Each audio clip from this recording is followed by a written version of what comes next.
ایک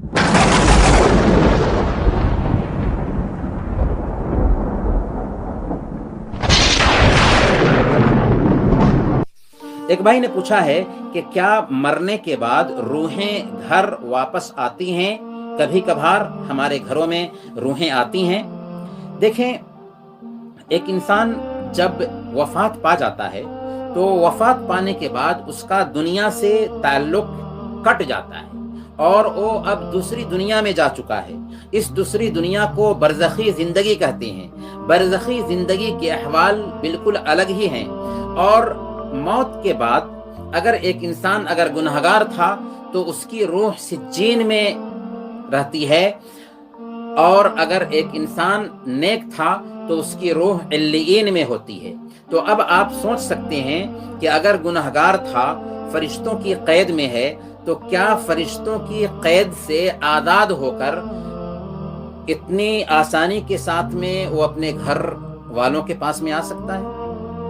اور اگر وہ مرنے کے بعد نیک تھا تو جنت کی نعمتوں میں وہ پل رہا ہے، تو کیا جنت کی نعمتوں کو چھوڑ کر کے وہ گھر والوں کے پاس میں آئے گا؟ صحیح بات یہ ہے کہ قصے کہانیوں کے ذریعہ ہمارا دین نہیں چلتا، بلکہ ہمارا دین قرآن اور حدیث پر بیس کرتا ہے۔ لہذا قرآن اور حدیث میں جو باتیں آئی ہیں انہی پہ یقین کرنا چاہیے، اور قصے کہانیوں اور خرافات پہ یقین کر کے عقیدے کو خراب نہیں کرنا چاہیے۔ یاد رکھیے کہ یہ غیب کی باتیں ہیں، اور غیب کی باتوں کے حوالے سے ہمیں حکم ہے کہ ہم غیب پر ایمان لائیں اور اس کی حقیقت کے پیچھے نہ پڑیں۔ بس ہمیں اتنا ہی جاننا ہے جتنا اللہ اور اس کے رسول نے ہمیں بتا دیا ہے غیب کے حوالے سے، اور اس کی کھوج میں نہیں پڑنا ہے۔